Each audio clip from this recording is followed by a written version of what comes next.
20 जुलाई को शुरू होने वाले संसद के मानसून सत्र के दौरान सुचारू कामकाज को लेकर केंद्र सरकार ने बुधवार को सर्वदलीय बैठक की। बैठक में रक्षा मंत्री राजनाथ सिंह, वाणिज्य मंत्री पीयूष गोयल, संसदीय कार्य मंत्री प्रहलाद जोशी, विधि मंत्री अर्जुन राम मेघवाल के अलावा कांग्रेस सांसद जयराम रमेश, अधीर रंजन चौधरी शामिल हुए। मीटिंग में आम आदमी पार्टी के संजय सिंह, शिरोमणि अकाली दल की हरसिमरत कौर बादल सहित कई अन्य नेताओं ने भी भाग लिया। मीटिंग के दौरान कांग्रेस, आम आदमी पार्टी, बीजू जनता दल सहित विभिन्न पार्टियों ने देश से जुड़े विभिन्न मुद्दों को लेकर चर्चा की मांग की। कांग्रेस ने सर्वदलीय मीटिंग में सरकार से मणिपुर की स्थिति, ओडिशा से रेल हादसे और महंगाई जैसे मुद्दों पर चर्चा कराने की मांग की। पार्टी ने कहा कि अगर सरकार सदन चलाना चाहती है तो उसे विपक्ष को अपनी बात रखने का मौका देना चाहिए। लेजिस्लेटिव आइटम्स है, उसमें किसको लाना और नहीं लाना वो तो हम डिसाइड करेंगे, लेकिन at least 31 are fully ready now legislative items and many suggestions opposition parties have also given, और कुछ हमारा सहयोगी दल भी सजेशन दिया है। और सभी पार्टियां मणिपुर के बारे में चर्चा की मांग कर रहे थे। मणिपुर के बारे में चर्चा के लिए सरकार तैयार है, और जब माननीय स्पीकर और चेयरमैन डेट डिसाइड करेंगे, समय डिसाइड करेंगे, तब सरकार तैयार है। और कुछ भी जो भी इश्यू है, नियम और प्रक्रिया के अनुसार स्पीकर और चेयरमैन के परमिशन के साथ सरकार चर्चा करने के लिए तैयार है। पहले तो मणिपुर सबसे अहम मुद्दा है। 75 दिन हो गए और प्रधानमंत्री ने अपनी चुप्पी नहीं तोड़ी है। मणिपुर में स्थिति में कोई सुधार नहीं आया है और हिंसा अभी भी है। लोग मारे जा रहे हैं, सैकड़ों लोग मारे गए हैं, लाखों लोग विस्थापित हुए हैं। सरकार बिल्कुल असफल हुई है। केंद्र सरकार और राज्य सरकार, सो कॉल्ड, जो अपने आप को डबल इंजन सरकार कहलाते हैं, बिल्कुल विफल हो गई है। तो मणिपुर का मुद्दा तो बहुत अहम है। सभी विपक्ष पार्टियों ने, कल हमारी बेंगलोर में भी बैठक हुई थी 26 पार्टियों की, और सभी ने एक सहमति थी, सर्वसम्मति थी कि मणिपुर का इशू पहला इशू है, सर्वोपरि इशू है इस सत्र में। इसके अलावा जो संघीय ढांचा पर आक्रमण हो रहा है मोदी सरकार के द्वारा, उनके नुमाइंदों के द्वारा, गवर्नर एलजी के द्वारा, जो दुरुपयोग हो रहा है संस्थाओं की, जो भय और जो एक राजनीतिक प्रतिशोध की राजनीति जो दिखाई दे रही है, और ख़ास तौर से जो राज्य सरकारों के संवैधानिक हक हैं, जिम्मेदारियां हैं, उन पर आक्रमण हो रहा है। तो ये दूसरा मुद्दा है। तीसरा मुद्दा है कमर तोड़ महंगाई। आप देख ही रहे हैं, सब्जी, दाल, चावल सभी में सरकार दावा कर रही है कि इन्फ्लेशन रेट, मुद्रास्फीति की दर घट रहा है, पर यहाँ लोग परेशान हैं। सभी करोड़ों परिवार परेशान हैं कमर तोड़ महंगाई की वजह से। विपक्ष के गठबंधन का नाम इंडिया रखने पर दिल्ली के बाराखंबा थाने में शिकायत दर्ज कराई गई है। अविनीश मिश्रा नाम के शख्स ने विपक्ष की 26 पॉलिटिकल पार्टियों के खिलाफ थाने में शिकायत दर्ज कराई है। इसमें कहा गया है कि इंडिया का इस्तेमाल राजनीतिक फायदे के लिए नहीं किया जा सकता है। अविनीश मिश्रा ने अपनी शिकायत में कहा है कि निजी फायदे के लिए इंडिया नाम रखा गया है, इससे हमारी भावनाएं आहत हुई हैं। बेंगलुरु में विपक्षी एकता की बैठक के बाद बगैर प्रेस कॉन्फ्रेंस अटेंड किए मुख्यमंत्री नीतीश कुमार, आरजेडी अध्यक्ष लालू प्रसाद यादव और डिप्टी सीएम तेजस्वी यादव पटना लौट आए तो सियासी हलके में सवाल खड़े होने लगे कि विपक्षी गठबंधन के इंडिया नाम पर नीतीश को एतराज था। कई तरह की बातें अंदर खाने चल रही थी, लेकिन आज राजगीर के मालबास मेले में शामिल होने गए मुख्यमंत्री ने ऐसे अटकलों को न सिर्फ खारिज कर दिया, बल्कि बीजेपी नेता सुशील मोदी के बयान पर तंज कसते हुए सब कुछ ठीक होने की बात कही। मंगलवार को बेंगलुरु की बैठक में विपक्षी दलों ने गठबंधन के नाम का खुलासा किया। इंडिया का मुकाबला एनडीए के बीच अगले लोकसभा चुनाव 2024 में होने जा रहा है, पर बैठक खत्म होते ही बगैर प्रेस कॉन्फ्रेंस किए बेंगलुरु से पटना लौटे CM Nitish Kumar, deputy CM Tejashwi Yadav और आरजेडी प्रमुख लालू प्रसाद के पटना लौटने पर कई सियासी सवाल खड़े होने लगे। कहा जाने लगा नीतीश गठबंधन के नाम को लेकर नाराज है। लेकिन बुधवार को राजगीर में मलमास मेले में शामिल होने पहुंचे सीएम नीतीश कुमार ने ऐसी अटकलों पर विराम लगा दिया। कहा सब कुछ ठीक है, कहीं कोई दिक्कत नहीं, चुनाव का रिजल्ट भी बेहतर होने वाला है। वहां तक मीटिंग वोटिंग करके जो बात हो गया वो कोई जरूरी है कि वहां पर बैठ करके कुछ, और तो प्रेस को जो बताना था हमको तो तुरंत लौट करके आना था, तो लौट करके आ गए, कोई खास बात नहीं। बहुत अच्छा रिजल्ट होगा, एक बात खूब बढ़िया से जानिए। और देख रहे हैं ना हालत उन लोगों की कितनी खराब है, इसीलिए ना जो कर रहे हैं वो सब काम। राजगीर से पटना लौटने के बाद सीएम ने ये भी साफ कर दिया कि उन्हें विपक्षी गठबंधन के इंडिया नाम से कोई आपत्ति नहीं है। कोई नाम का दिक्कत है, अरे भारत ही ना है, देश इंडिया ही ना है, क्या फर्क पड़ता है, उसका नामकरण जो भी हो, कोई दिक्कत नहीं। कोई नाम का दिक्कत है, अरे भारत ही ना है, देश इंडिया ही ना है, क्या फर्क पड़ता है, उसका नामकरण जो भी हो, कोई दिक्कत नहीं। वैसे बीजेपी नेता सुशील मोदी ने नीतीश पर तंज कसते हुए सवाल खड़े किए थे कि नीतीश को संयोजक नहीं बनाया गया, तभी वे विपक्षियों के प्रेस कॉन्फ्रेंस को छोड़कर सीधे बेंगलुरु से पटना पहुंच गए। क्योंकि नीतीश कुमार को ये उम्मीद थी कि उनको कन्वीनर घोषित किया जाएगा, उनको लग रहा था कि उनको चेहरा भी घोषित किया जा सकता है, इसी से नाराज होकर निकल आए। नहीं तो चार्टर प्लेन से गए थे, 2 घंटे बाद भी प्लेन उड़ सकता था, ये कोई कॉमर्शियल फ्लाइट तो थी नहीं। लेकिन नीतीश कुमार ने तो सुशील मोदी पर तंज कसा ही बड़ा पलटवार भी कर दिया। कहा ऐसी संभावना है कि एनडीए से कुछ और दल हमारे साथ आएंगे, लेकिन अभी वे नाम का खुलासा नहीं करेंगे। जान लीजिए लोगों को पता नहीं है, और जब सही समय आएगा तो इसकी भी संभावना है कि कुछ और लोग भी शामिल होंगे। हम नाम नहीं लेंगे अभी, नहीं तो पता चला कि उस पर क्या क्या कर देगा उल्टा पुल्टा।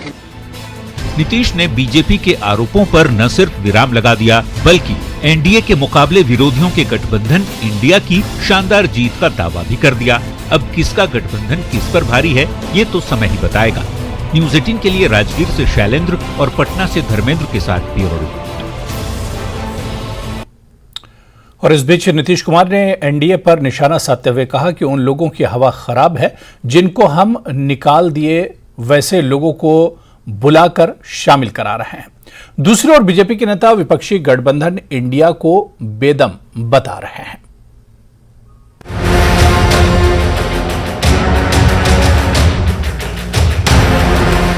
देख रहे हैं ना हालत उन लोगों की कितनी खराब है, इसीलिए ना जो कर रहे हैं वो सब काम। नाम कुछ भी रख ले, सबको 24 में जमानत जब्त होना है।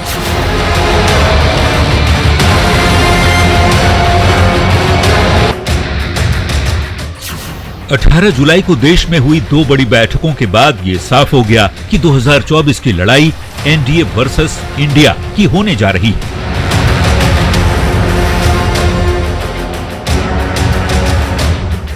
प्रधानमंत्री नरेंद्र मोदी के शब्दों में कहें तो इंडिया का मतलब होता है एन यानी न्यू इंडिया, डी यानी डेवलप्ड नेशन और ए का मतलब एस्पिरेशन ऑफ पीपल यानी नया भारत, विकसित राष्ट्र और लोगों की आकांक्षा वाला गठबंधन।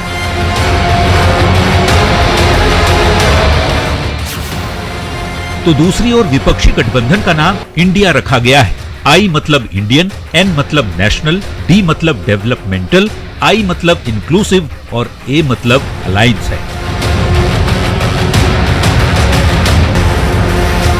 विपक्षी गठबंधन का नाम तय होने के बाद से ही सियासी दलों के बीच दावों का दौर भी शुरू हो गया है। बिहार के मुख्यमंत्री नीतीश कुमार ने तो सीधे सीधे कह दिया कि एनडीए में कोई दम नहीं है, जिनको हमने निकाल दिया वैसे लोगों को बुलाकर संख्या बढ़ाई जा रही है। 24 का रिजल्ट क्या होगा? बहुत अच्छा रिजल्ट होगा, एक बात खूब बढ़िया से जानिए। और देख रहे हैं ना हालत उन लोगों की कितनी खराब है, इसीलिए ना जो कर रहे हैं वो सब काम।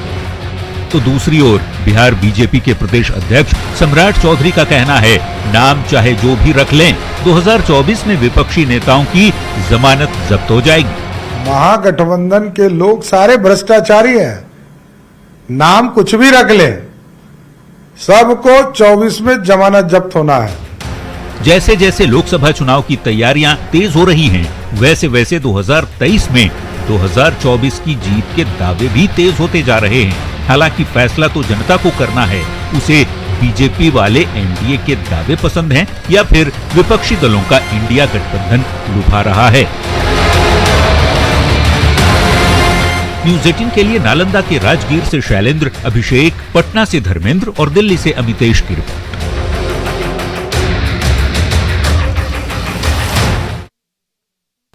उत्तराखंड के चमोली जिले में अलकनंदा नदी के किनारे ट्रांसफार्मर फटने से 15 लोगों की मृत्यु हो गई और 7 लोग घायल हो गए हैं। मारे गए लोगों में 4 पुलिसकर्मी भी शामिल हैं। चमोली के एसपी परमेंद्र डोभाल ने बताया कि घायलों को जिला अस्पताल में भर्ती कराया गया है। सीएम पुष्कर सिंह धामी ने हादसे के मजिस्ट्रेट जांच के आदेश दिए हैं। उत्तराखंड में अनेक स्थानों पर इन दिनों लगातार बारिश हो रही है। ग्राम हरमनी में बहुत दुखद घटना घटित हुई है। इसमें अभी तक प्राप्त जानकारी के अनुसार 15 लोगों के घायल होने की, हताहत होने की सूचना मिली है। बेहद दुखद है। जिला प्रशासन, पुलिस, एसडीआरएफ और अन्य जो बचाव दल हैं वो मौके पर पहुंच गए हैं। सभी बचाव के काम किए जा रहे हैं। साथ ही साथ जो घायल हैं उन घायलों को हायर सेंटर रिफर भी किया जा रहा है। हेलीकॉप्टर से उनको वहाँ से शिफ्ट किया जा रहा है एम्स ऋषिकेश। और जो घटना हुई है उस घटना के मजिस्ट्रियल जांच के आदेश दिए गए हैं और सभी जो इसमें हताहत हुए हैं, जो घायल हुए हैं, सभी प्रकार की सहायता जो अनुमन्य है वो सब यहाँ से की जाएगी। और ये बड़ा दुखद घटना है और निश्चित रूप से इसकी जांच के आदेश किए हैं और जो दोषी पाए जाएंगे उनके खिलाफ कठोर कार्रवाई भी इसमें की जाएगी। चलिए आगे बढ़ेंगे। सामाजिक कार्यकर्ता तीस्ता सेतलवाड़ को सुप्रीम कोर्ट से बड़ी राहत मिली है। शीर्ष अदालत ने बुधवार को उन्हें नियमित जमानत दे दी है। इसके साथ सुप्रीम कोर्ट ने आदेश दिया है कि सीतलवाड़ मामले में गवाहों को प्रभावित करने की कोई कोशिश नहीं करेंगी और उनसे दूर रहेंगी। सुप्रीम कोर्ट ने गुजरात हाईकोर्ट के उस आदेश को रद्द कर दिया जिसमें उनकी नियमित जमानत खारिज कर दी गई थी और उन्हें तुरंत आत्मसमर्पण करने के लिए कहा गया था। तीस्ता सेतलवाड़ पर गुजरात दंगा मामले में फर्जी हलफनामा दाखिल कर अदालती कार्यवाही को प्रभावित करने का आरोप है। 1 जुलाई को हाईकोर्ट ने तीस्ता की जमानत रद्द कर उनसे सरेंडर के लिए कहा था। गुजरात हाईकोर्ट ने 1 जुलाई को तीस्ता सेतलवाड़ को तुरंत सरेंडर करने के लिए कहा था। सुप्रीम कोर्ट ने इसी दिन इस पर रोक लगा दी थी।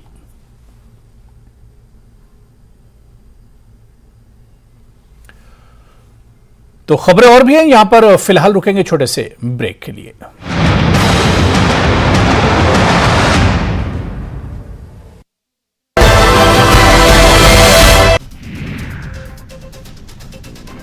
चंबा के नरोही नाला में बादल फटने से पानी पुल के ऊपर से बहने लगा और सेरी पंचायत के नाले में बाढ़ आ गई जिससे 2 गाड़ियां पानी में बह गई।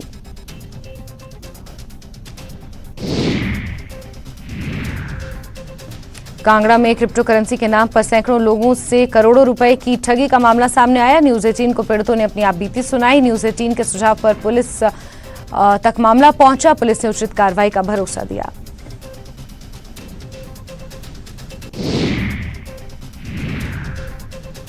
कांगड़ा में मौसम ने करवट ली और सुबह से बारिश का दौर जारी है। दूसरी ओर पौंग डैम से पानी भी लगातार छोड़ा जा रहा है। मौसम विभाग ने कांगड़ा और चंबा समेत कई इलाकों में भारी बारिश का अनुमान जताया है।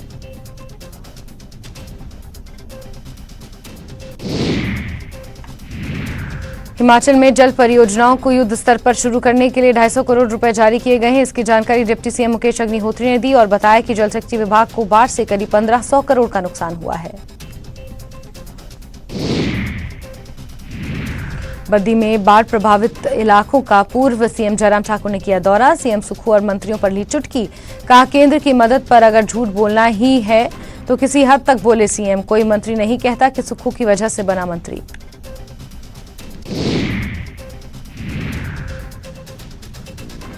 चंडीगढ़ मनाली नेशनल हाईवे पर यातायात हुआ बहाल। भूस्खलन की वजह से कल हो गया था बंद। कुल्लू के लिए वाया कटौला मार्ग शाम तक खुलने की उम्मीद।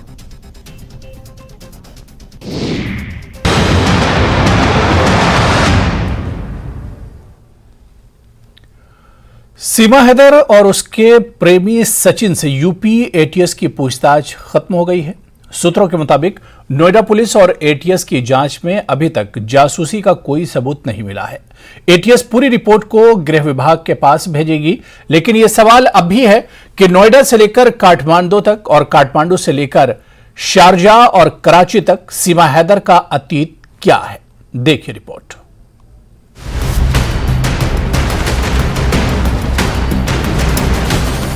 सीमा हैदर पर सुरक्षा एजेंसियों का शिकंजा कसता ही चला जा रहा है।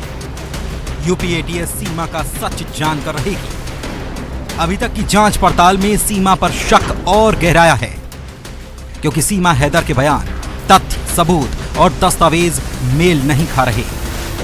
यूपी एटीएस सीमा से जुड़े कई सवालों को लेकर जवाब तलाशने की कोशिश कर रही है। एटीएस इस बात का पता लगा रही है कि सीमा सचमुच में सचिन का प्यार है या शातिर पाकिस्तानी एजेंट। सीमा गुलाम हैदर से एटीएस ने सोमवार और मंगलवार करीब 15 घंटे के आसपास पूछताछ की, लेकिन एटीएस 2 दिनों की पूछताछ के बाद भी जांच पूरी नहीं होने का इशारा कर रही है। नहीं, वो एजेंसियां, सभी एजेंसियां अपना अपना काम कर रही हैं। क्या लग रहा है? पाकिस्तानी जासूस है संदिग्ध, क्या लग रहा है सर? नहीं, अभी इतनी जल्दी ये मामला 2 राष्ट्रों के बीच जुड़ा हुआ है, इसमें जब तक पर्याप्त साक्ष्य नहीं मिल जाते कुछ भी कहना उचित नहीं। किस बिंदु पर जांच हो रही, क्या? नहीं, वो तो जब एक बार वो जेल जा चुकी है, उसके बाद बेल पे है, अब उसके बाहर भेजने की जो विधिक प्रक्रिया है उस हिसाब से कार्रवाई चल रही है। क्या बाहर भेजा जाएगा सर? वापस नहीं, ये तो इसके लिए पहले से कानून तय है, उस हिसाब से कार्रवाई, कानून अपना काम। भारत में दाखिल हुई है, क्या नाकामी लगती है सुरक्षा? नहीं, ऐसा नहीं है। जो अगर हमारा बॉर्डर पोरस है और उसके लिए कोई पासपोर्ट की आवश्यकता नहीं है, तो इसलिए इस तरह की चीजें। लेकिन एक पाकिस्तानी नागरिक नहीं, ये तो किसी के चेहरे पे तो कुछ लिखा नहीं। सीमा गुलाम हैदर 5वीं पास है, इसके बावजूद वो फर्राटेदार अंग्रेजी बोलती है। सटीक हिंदी बोलने में उसे महारत है और हिंदू रीति रिवाजों के बारे में वो अच्छी जानकारी रखती है। सीमा का दावा है कि वो नेपाल के रास्ते भारत में दाखिल हुई थी। उसके साथ 4 बच्चे भी थे। उसने वीजा के लिए कोशिश की, लेकिन वो उसे नहीं मिला। इसके बाद उसने नेपाल से भारत आने का रास्ता चुना था। इसके बाद वो दिल्ली से होते हुए ग्रेटर नोएडा आ गई और अपने प्रेमी सचिन मीणा के साथ रह रही थी। लेकिन सीमा को लेकर कई सवाल हैं। 4 बच्चों की मां खुद को पाकिस्तान के छोटे से शहर का बताती है, लेकिन पबजी गेम में दिन भर व्यस्त कैसे रहती थी? 5वीं पास मिडिल क्लास घरेलू महिला एक नहीं बल्कि 2-2 पासपोर्ट क्यों रखेगी?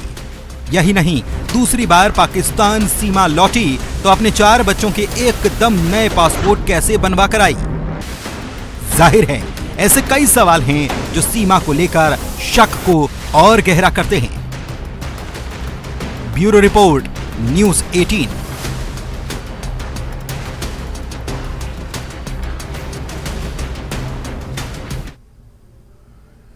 शिमला के एक रेस्टोरेंट में हुआ धमाका हादसा था या साजिश? यह सवाल इसलिए क्योंकि अब तक धमाके की वजह का पता नहीं चल पाया है। पुलिस ये मानकर चल रही है कि धमाका बंद रेस्टोरेंट में गैस लीकेज के चलते हुआ है, लेकिन धमाके पर जो सच चश्मदीद बयां कर रहे हैं उसे कोई सवाल खड़े हो रहे हैं। देखिए।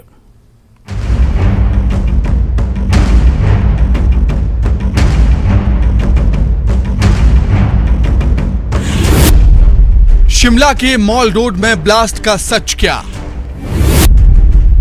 एलपीजी ब्लास्ट नहीं हुआ तो कैसे हुआ धमाका? रेस्टोरेंट में धमाका, हादसा या साजिश? मंगलवार शाम 7:20 पर शिमला के मॉल इलाके में जो धमाका हुआ उसमें घायल 13 लोगों में से एक ने अस्पताल में दम तोड़ दिया। मॉल रोड के मिडिल बाजार स्थित हिमाचली रेस्टोरेंट में हुआ धमाका इतना जोरदार था कि आसपास की कई बिल्डिंग दरक उठी और आसपास के कई किलोमीटर का इलाका दहल उठा।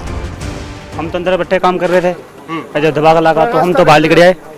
बस इतने आए थे, अपने बंदे जा रहे थे, इनकी चोट भी लगी है बहुत काफी। तो मैंने खुद देखा यहाँ पे 3 बजे तो 3 जो इंजर्ड पड़े थे यहाँ से उनको तो हमने रेफर करवाया। फिर पुलिस वाले और फायर ब्रिगेड वालों ने बहुत सपोर्ट किया था।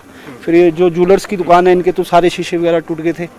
तो इनका जितना भी ज्वेलरी का सामान था, जितना एडजस्ट हुआ, सबने अपना अपना रिकवर करके अपने दूसरी जगह शिफ्ट किया हुआ है। मतलब घरों के साथ साथ दुकानें बहुत ब्लास्ट हुआ, बड़ा तगड़ा ब्लास्ट हुआ सर। चूंकि धमाका रेस्टोरेंट में हुआ, लिहाजा पहला शक एलपीजी सिलेंडर विस्फोट का हुआ, लेकिन अब तक की जांच से सिलेंडर ब्लास्ट के कोई पुख्ता साक्ष्य नहीं मिले, जिससे धमाके का राज गहरा गया है। पुलिस विस्फोट को कितनी गंभीरता से ले रही है, इसका अंदाजा इसी बात से लगाया जा सकता है कि खुद डीजीपी संजय कुंडू घटनास्थल का जायजा लेने पहुंचे। उन्होंने भी कहा कि बात सिलेंडर विस्फोट की हो रही है, लेकिन ऐसा कुछ दिखा नहीं, जिससे कई और एंगल से भी जांच की जा रही है। मिडिल बाजार में ब्लास्ट हुआ था, जिसके रिपरकशंस ऊपर तक गए थे और साइड में भी गए। इसमें एक मौत भी हुई है, काफ़ी लोग इंजर हुए हैं। आप देखें कि पुलिस ने पेरीमीटर लगा के स्पॉट को सिक्योर किया है और फॉरेंसिक टीम भी कल आई, वो एविडेंस ले गई है और हम जांच कर रहे हैं। केस रजिस्टर हो गया है, मामला दर्ज हो गया, इसकी जांच कर रहे हैं हम। साथ ही साथ जो प्रिलिमिनरी जो एविडेंस आया बेसिकली गैस लीकेज और एक्सप्लोजन का है, लेकिन हम अभी तक सारी चीज़ रूल आउट नहीं कर रहे, इसमें थरो इन्वेस्टिगेशन करेंगे।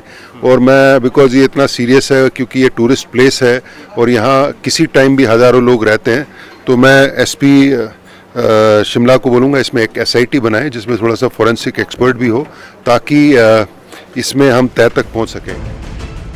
चूंकि रेस्टोरेंट कुछ दिनों से मेंटेनेंस के चलते बंद था, लिहाजा एक आशंका ये भी जताई जा रही है कि वहां मौजूद फ्रिज या एसी का कंप्रेसर लीक होने के बाद बंद रेस्टोरेंट में धमाका हुआ। लेकिन सवाल है कि क्या फ्रिज और एसी का ब्लास्ट इतना जोरदार हो सकता है जिससे कई किलोमीटर तक के इलाके में लोगों को भूकंप जैसा झटका महसूस होने लगे, जैसा इस धमाके के बाद हुआ। रोड प्रशासन ने अच्छा काम किया, इंक्वायरी चल रही है, बट जिस प्रकार ये धमाका था, आप देखिए ये इसका इम्पैक्ट जो है रिपन तक महसूस हुआ है। वहाँ पे जो है हमें सूचना मिली है कि वहाँ झटके आए हैं भूकंप की तरह। लोअर बाजार, मिडिल बाजार, ब्रिज व्यू रेस्टोरेंट तक, ब्रिज व्यू होटल तक और यहाँ से डीसी ऑफिस तक, लक्कड़ बाजार तक।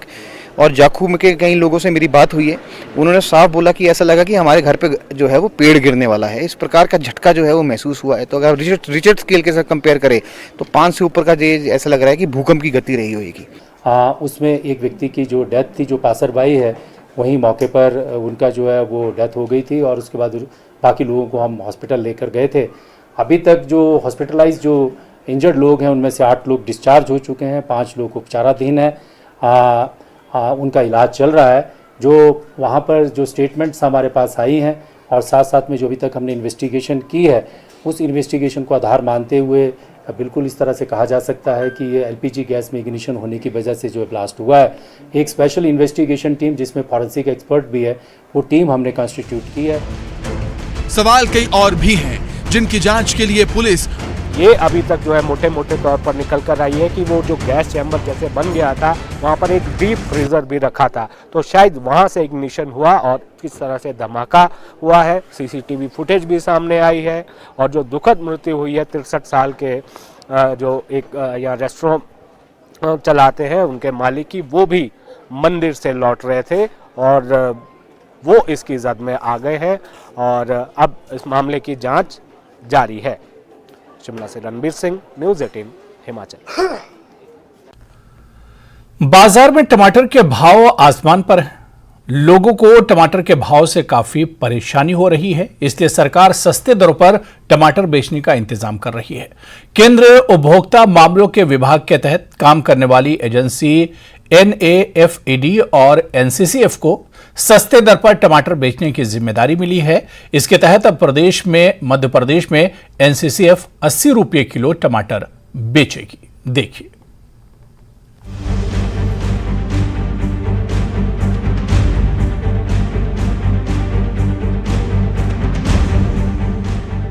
मॉनसून में टमाटर के तेवर चढ़े हुए हैं, कीमतें आसमान छू रही हैं। लोगों को इस महंगाई से राहत मिले, इसके लिए सरकार ने सस्ते टमाटरों की बिक्री शुरू की है। दरअसल टमाटर की कीमतें पिछले पखवाड़े ही बढ़ी थी। MP, छत्तीसगढ़ सहित कई देश के कई राज्यों में टमाटर की कीमतें 200 के पार पहुंच गई थी। इसके बाद सरकार देश में रियायती दर पर टमाटर बेचने का ऐलान कर चुकी है। शुरू में सरकारी टमाटर 90 रुपए किलो बिके थे, लेकिन अब ये कीमत घटाकर 80 रुपए किलो कर दी गई है। केंद्रीय उपभोक्ता मामलों के विभाग के तहत काम करने वाली एजेंसी NCCF को सस्ते दर पर टमाटर बेचने की जिम्मेदारी मिली है। ये एजेंसी आंध्र प्रदेश, कर्नाटक और महाराष्ट्र से टमाटर खरीदती है और उसे ट्रकों के जरिए निर्धारित स्थानों तक पहुँचाकर बेचा जा रहा है। इससे बाजार में टमाटर की कीमतों पर लगाम लगाने में मदद मिलेगी। पहले 90 रुपए पे हम बेच रहे थे, अब हमने 80, सरकार ने हमें जब कहा कि 80 रुपए में बेचना है तो उनके निर्देश के अनुसार हमने 80 बेचना शुरू किया। और उसका फलस्वरूप ये है कि जो मंडी के अंदर 200 रुपए ऊपर का टमाटर था, आज के दिन पे मंडी में भी 160 पहुंच गया है। दिल्ली NCR के साथ साथ राजस्थान और मध्य प्रदेश में भी मोबाइल वैन की शुरुआत की जा रही है, ताकि आम लोगों की किचन में कम कीमत पर टमाटर पहुंच पाए। अब तक 1,50,000 किलो से ज्यादा टमाटर सस्ते दर पर बेचे जा चुके हैं। हालांकि इसमें सरकार का बड़ा घाटा भी हो रहा है। सरकारी एजेंसी 120 से 130 रुपए किलो टमाटर खरीद रही है, लेकिन उपभोक्ता को 80 रुपए प्रति किलो में बेचा जा रहा है, यानी कि हर किलो पर करीब 50 रुपए नुकसान। अच्छी बात यह है कि सरकार के इस कदम से न सिर्फ लोगों को सस्ता टमाटर मिल रहा है, बल्कि थोक बाजारों में टमाटर की कीमत गिर रही है। न्यूज़ 18 के लिए दिल्ली से रचना की रिपोर्ट। तो चलिए, इस बुलेटिन में अभी फिलहाल इतना ही। नमस्कार।